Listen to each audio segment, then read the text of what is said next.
इससे पहले की वीडियो में हम आपको संसद की कार्रवाई बताए थे। संसद की कार्रवाई में दो पार्ट में वीडियो बनाए थे। एक पार्ट में हम आपको लंच के पहले प्रश्नकाल और शून्यकाल के बारे में समझा दिए थे, और संसद की कार्रवाई के पार्ट 2 वाले वीडियो में हम आपको लंच के बाद जो विभिन्न प्रकार के 10 प्रस्ताव लाए जाते हैं उन प्रस्तावों को हम समझा दिए थे, जिसमें आपको निंदा प्रस्ताव, ध्यानाकर्षण प्रस्ताव, कटौती प्रस्ताव, अविश्वास प्रस्ताव, इस सब टाइप के 10 प्रस्ताव थे। आप अगर उसको नहीं देखे तो उसको पहले देख लीजिएगा। चलिए अब हम आप लोग आज इसके बारे में समझते हैं कि कोई भी विधेयक कैसे आता है और कैसे पारित होता है। तो विधेयक को ले आने की क्रिया को हम पुनः स्थापन कहते हैं। इसके लिए एक टेक्निकल शब्द है पुनः स्थापन। अनुच्छेद 107 में कहा गया है कि किसी भी विधेयक के पुनः स्थापन यानी इंट्रोड्यूस कराना, संसद में विधेयक को कैसे लाया जाता है, विधेयक को ला दिए तथा पारित करने के लिए क्या क्या विधियां, कौन कौन से नियम बनाए जाते हैं, तो विधेयक कैसे आता है और कैसे पारित होता है। तो ये तो एक अलग बात होगी। सबसे पहले समझते हैं विधेयक किसे कहा जाता है। तो देखिए, कोई भी कानून बनाना पड़ता है ना, तो बड़े बड़े विद्वान मिलके उस कानून के विभिन्न पहलुओं को तैयार करते हैं कि ये चाहिए, इस चीज को जोड़ना चाहिए, किसे पहले जोड़ना चाहिए, किसको बाद में जोड़ना चाहिए। तो इसी को हम लोग कहते हैं ड्राफ्टिंग। तो कानून बनने से पहले उसकी पूरा खाका तैयार होता है, रूपरेखा, जिसे हम ड्राफ्टिंग कहते हैं। तो सबसे पहले क्या बनता है, ड्राफ्टिंग बनता है। वो अधिकारी ड्राफ्ट बना के मंत्री को दे देते हैं। अब जैसे सेना से रिलेटेड होगा तो रक्षा मंत्री को दे देंगे, जैसे नागरिकता गृह मंत्रालय के अंदर में आता है तो अमित शाह को दे दिए थे क्योंकि वो गृह मंत्री हैं। तो ये अधिकारी जो होते हैं ड्राफ्ट यानी मसौदा बना के मंत्री को दे देते हैं, और ये मंत्री जो होते हैं वो इस मसौदे को संसद में ले आते हैं। तो मसौदे को संसद में ले आने की क्रिया को पुनः स्थापन या इंट्रोड्यूस कहते हैं। तो उस मसौदे को जब संसद में लाया जाता है तो उसी को हम विधेयक कहते हैं। क्या कहते हैं, विधेयक कहते हैं। ये विधेयक जैसे संसद में आएगा तो संसद में 2 सदन होते हैं, किसी एक सदन में जाएगा, या तो पहले लोकसभा में चला जाए या तो पहले राज्यसभा में चला जाए। इसके भी कुछ शर्तें हैं, हम अभी उसको समझा देंगे, कौन पहले लोकसभा में जाएगा, कौन राज्यसभा में जाएगा। लेकिन जाना तो दोनों सदन में है, भले पहले इधर से जाए या उधर से जाए, दोनों सदन में ही जाना होता है। देखिए, तो जैसे ये विधेयक सदन में जाता है, विधेयक को हम कहते हैं बिल, तो पहले सदन में उसको पूरा स्थापित यानी प्रस्तुत किया जाएगा, सबको दिया जाएगा एक एक उसका कॉपी, सब लोग पढ़िए भैया विधेयक क्या है। अब उस विधेयक पर चर्चा होगी, मंत्री कहेंगे कि ये विधेयक देश के लिए अच्छा है, विपक्ष कहेगा कि नहीं इसमें कौन कौन सी कमियां हैं, तो उस पर चर्चा होगी। अब उस चर्चा के बाद अब उस विधेयक पर मतदान होगा, कितने लोग उस विधेयक के पक्ष में हैं और कितने लोग विपक्ष में हैं। जब मतदान हो जाएगा तो एक सदन से समझ जाएगा कि वह एक सदन से पारित हो गया। अब उसे दूसरे सदन में भेजा जाएगा, दूसरे सदन में भी उसे प्रस्तुत किया जाएगा, उस पर भी चर्चा होगी, उसके बाद उस पर भी मतदान होगा, मतदान के बाद उसे उस पर भी पारित समझा जाएगा। तो इस प्रकार कच्चा मसौदा जो विधेयक के रूप में आया, कच्चा मसौदा आया संसद में, संसद इसमें प्रस्तुत हुआ, चर्चा हुआ, मतदान के बाद पारित हो गया, तो उसे हम कहते हैं बिल या विधेयक। क्या कहेंगे, बिल कहेंगे या विधेयक कहेंगे। इंग्लिश में बिल, हिंदी में विधेयक कहते हैं। समझ में आ गया आपको। जैसे एग्जांपल में समझिए, एक कच्चा मसौदा तैयार करके गृह मंत्रालय के अधिकारियों ने दिया कि देश में किसे नागरिकता देनी चाहिए और किसे नहीं देनी चाहिए। उस पर प्रस्तुतिकरण हुआ, चर्चा हुआ, मतदान हुआ, पारित हुआ, दोनों सदनों से हुआ, और उस विधेयक का नाम दिया गया, अभी बताइए, अभी तो विधेयक रहा, उसका नाम दिया गया सिटीजनशिप मतलब नागरिकता, अमेंडमेंट मतलब सुधार, संशोधन, अब बिल यानी विधेयक। तो अभी क्या है कि जब ये संसद के दोनों सदनों से निकलता है तो उसे बिल या विधेयक कहते हैं, सीएबी कहते थे। ये जस्ट पारित हुआ था आपको दिसंबर में, तो कैब के ये सीएबी जो होता है, सिटीजनशिप अमेंडमेंट बिल। अब यह बिल कहाँ जाता है, राष्ट्रपति के पास। राष्ट्रपति के पास जब जाता है तो राष्ट्रपति इस विधेयक को साइन भी कर सकते हैं, एक बार पुनर्विचार के लिए भी लौटा सकते हैं।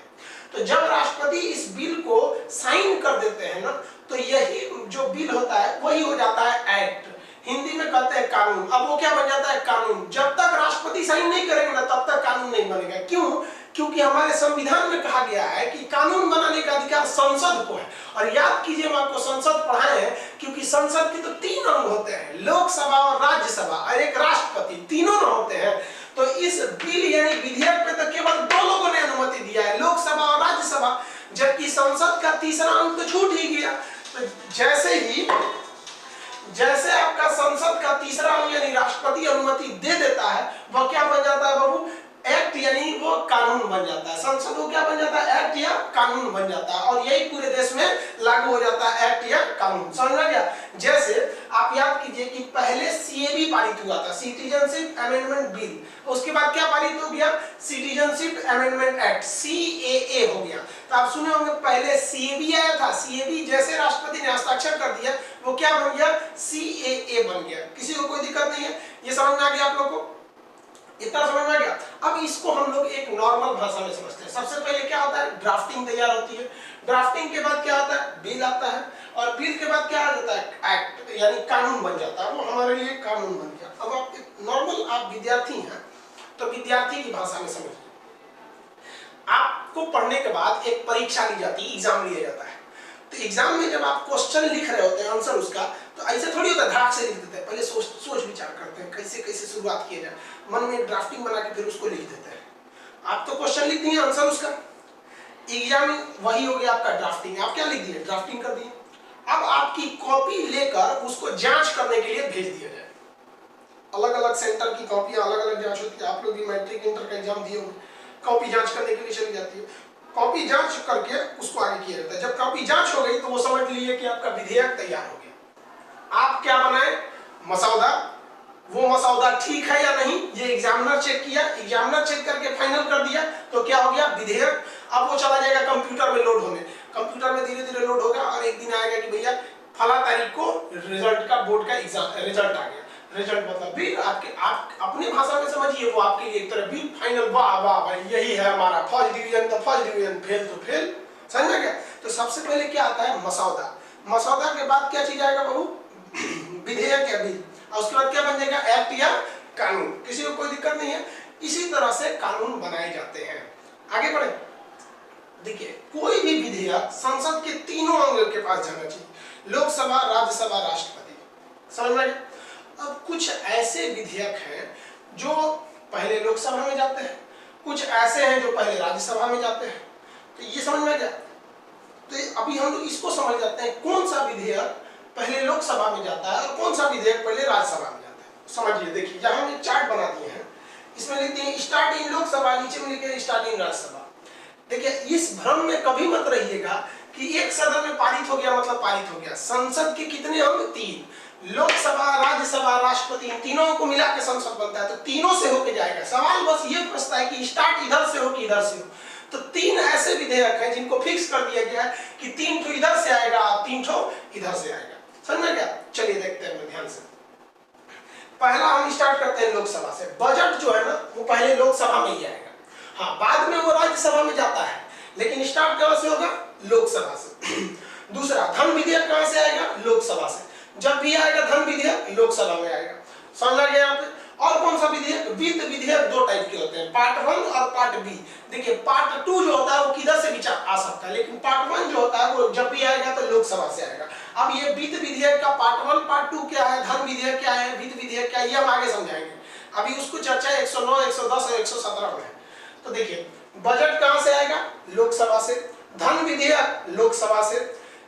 वित्त विधेयक का पहला पार्ट लोकसभा से। तो ये चीजें आती हैं लोकसभा में स्टार्ट होती है, ये कभी भी राज्यसभा से स्टार्ट नहीं हो सकती है। लोकसभा जब इसे पारित कर देगा तब ये राज्यसभा में जाएगी। ऐसा ये नहीं है कि लोकसभा पारित कर दिया तो नियम बन जाएगा, ऐसे कैसे हो सकता है। तीनों अंग को होकर जाना पड़ेगा, लोकसभा, राज्यसभा और राष्ट्रपति। अब कुछ ऐसे भी विधेयक होते हैं जो केवल राज्यसभा ही स्टार्ट कर सकती है। हालांकि पारित तो तीनों से होगा, राज्यसभा, लोकसभा और राष्ट्रपति, लेकिन वो स्टार्ट होगा तो राज्यसभा से ही। ऐसे कौन कौन से तीन विधेयक है, देखिए जो स्टार्ट इन राज्यसभा होते हैं। अखिल भारतीय सेवा। अखिल भारतीय सेवा उसे कहते हैं जिसकी नियुक्ति केंद्र सरकार करे, लेकिन वेतन देने का काम राज्य सरकार करती है। जैसे डीएम और एसपी, ये आईएएस के जो एग्जाम से होते हैं वो अखिल भारतीय। तो अखिल भारतीय सेवा का निर्माण करना है, कोई नई अखिल भारतीय सेवा बनाना है अनुच्छेद 315 के तहत, तो उसको स्टार्ट जब भी किया जाएगा तो राज्यसभा से। ऐसा नहीं है कि केवल राज्यसभा पारित कर दी तो हो गया, राज्यसभा से स्टार्ट किया जाएगा, स्टार्ट करने के बाद उसे लोकसभा में भेजा जाएगा। और क्या है, आपको पता है कि राज्य सूची के विषय में कानून बनाने का अधिकार किसको है, तो वो राज्य सरकार को है। लेकिन राज्य सूची के विषय में भी कानून बनाने का अधिकार 1 वर्ष के लिए संसद को है आपातकाल में। ये हम आपको आपातकाल में समझाएंगे। तो जब राज्य सूची के विषय में कानून बनाना है तो उसका स्टार्टिंग जो होता है वो राज्यसभा से होता है, और राज्यसभा पारित कर देगी तब लोकसभा होता है। ऐसा नहीं है कि पहले लोकसभा कर दे। देखिए अब तो समझ में आ ही गया होगा कि दोनों सदन और राष्ट्रपति का साइन यानी तीनों का जरूरत है। फंसता यही है कि स्टार्ट कहां से होगा। अब एक और कंडीशन है कब स्टार्ट होता है, उपराष्ट्रपति। आपको पता है कि उपराष्ट्रपति राज्यसभा का सभापति होता है। तो अतः उपराष्ट्रपति पर अगर आपको महाभियोग लगाना है, महाभियोग का मतलब समझते हैं लतिया के हटा देना, भाग तो रहा तू ठीक नहीं है, तो उपराष्ट्रपति पर महाभियोग की स्टार्टिंग कहां से होती है, तो राज्यसभा से। ऐसा नहीं कि अकेले पारित कर देगा, पारित तो दोनों को करना पड़ेगा। तो राज्यसभा से कौन कौन सी चीजें चालू होती हैं, तो अखिल भारतीय सेवा का सृजन, राज्य सूची के विषय में कानून तथा उपराष्ट्रपति पर महाभियोग, ये तीनों चीजें जो होती हैं ये राज्यसभा से ही स्टार्ट हो सकती हैं। समझ आ गया आप लोगों को। आप देख लिए बाबू किस तरह से 3 ऐसे विधेयक हैं जो लोकसभा से ही चालू हो सकते हैं और 3 ऐसे विधेयक हैं जो राज्यसभा से चालू होते हैं। समझ में आ गया आप लोगों को। लेकिन कोई भी विधेयक है वो जाएगा दोनों सदन में, और दोनों सदन से पारित होने के बाद वो कहलाएगा विधेयक, और जब राष्ट्रपति उस पर हस्ताक्षर कर देंगे तो वो बन जाएगा कानून। अब आप समझते हैं कुछ टिपिकल टाइप का जो कभी कभी क्वेश्चन में फंसा देता है, समझिए ध्यान से किसी चीज को। पहले हम आपको समझाए हैं लोकसभा एक अस्थायी सदन है, ये 5 साल में भंग हो जाता है। 5 साल के पहले भी हो सकता है। जस्ट इससे पहले बताए थे कि अगर बहुमत खत्म तो सरकार गिर जाएगी, 5 साल नहीं चल पाएगी। जबकि राज्यसभा एक अस्थायी सदन है, अस्थायी इसमें सरकारें नहीं बनती है तो इसमें अस्थायी तो रहेगा। तो देखिए यहाँ पे बड़ा ध्यान से समझिएगा, यदि राज्यसभा कोई विधेयक को पारित कर दी और लोकसभा में भेजने से पहले ही लोकसभा भंग हो गई या लोकसभा का 5 साल कार्यकाल पूरा हो गया, तो वो विधेयक बचा रहेगा। नई लोकसभा जब आएगी तो उसी विधेयक को पारित कर देगी और फिर राष्ट्रपति को भेज देगी। ये राज्यसभा के कंडीशन में होता है, याद रखिएगा। राज्यसभा अगर कोई विधेयक को पारित कर दिया, लोकसभा भंग हो गया भी ना, तो नई लोकसभा के उसी पारित विधेयक को अपनी ओर से पारित करके फिर कहां भेज देती है, राष्ट्रपति के बारे में। लेकिन यह कंडीशन लोकसभा के साथ नहीं होता है, याद रखिएगा। मान लिया कि कोई विधेयक लोकसभा ने पारित कर दिया और राज्यसभा को विधेयक भेजा, ठीक है। राज्यसभा विधेयक को, देखिए कोई भी सदन विधेयक को 6 महीने तक रोक सकता है। ये सदन इसके विधेयक को रोक सकता है, एक इसके सदन को। तो मान लीजिए ये राज्यसभा उस विधेयक को रोक लिया, तो सपोज कीजिए कि रोक लिया और अभी लोकसभा ने विधेयक को पारित कर दिया है, राज्यसभा अभी पारित नहीं की, उसको तो 6 महीना टाइम है। तब तक इधर लोकसभा की सरकार बहुमत खोने से भंग हो गई या इनका 5 साल कार्यकाल पूरा हो गया, इस वजह से भंग हो गई। तब ये जो विधेयक था ना, ये विधेयक भी भंग हो जाता है। अब जब नई लोकसभा का चुनाव होगा फिर आएगी तो उसे वो विधेयक फिर पारित करके इसको भेजना पड़ेगा।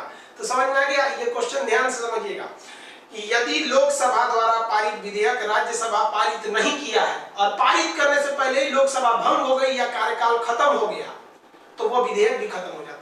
लेकिन राज्यसभा से ऐसा नहीं होता है।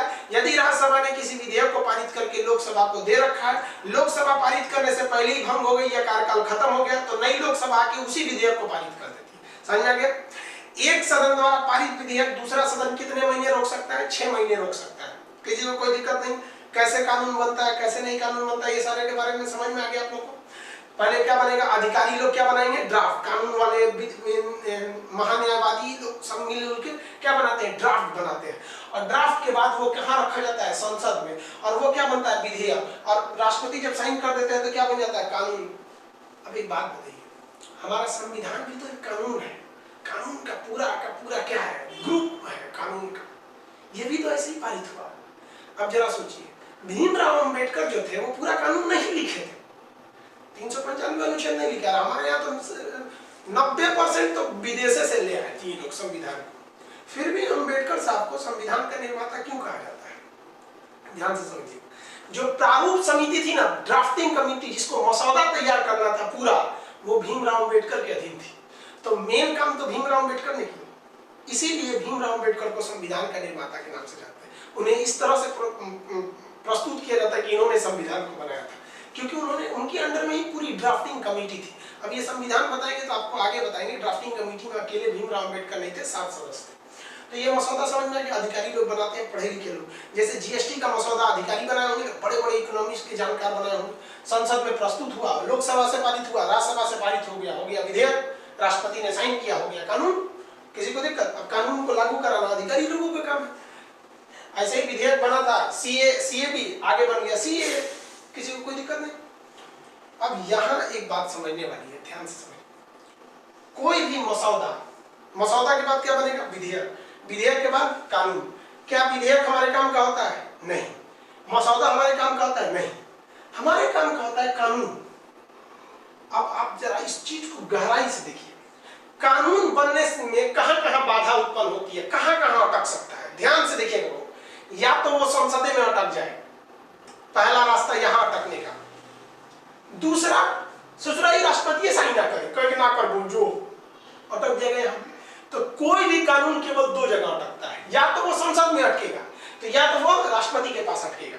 तो समझ जाते हैं, अगर हम ये समझ जाते हैं कि संसद में कैसे अटकता है और राष्ट्रपति के पास कैसे अटकता है, तो टोटल समझ जाएंगे। राष्ट्रपति कैसे अटकाता है तो वो अनुच्छेद 111 में है, ठीक है, उसको भी समझाएंगे। अभी तो 160 पे है। संसद कैसे अटकाती है इसको समझते हैं।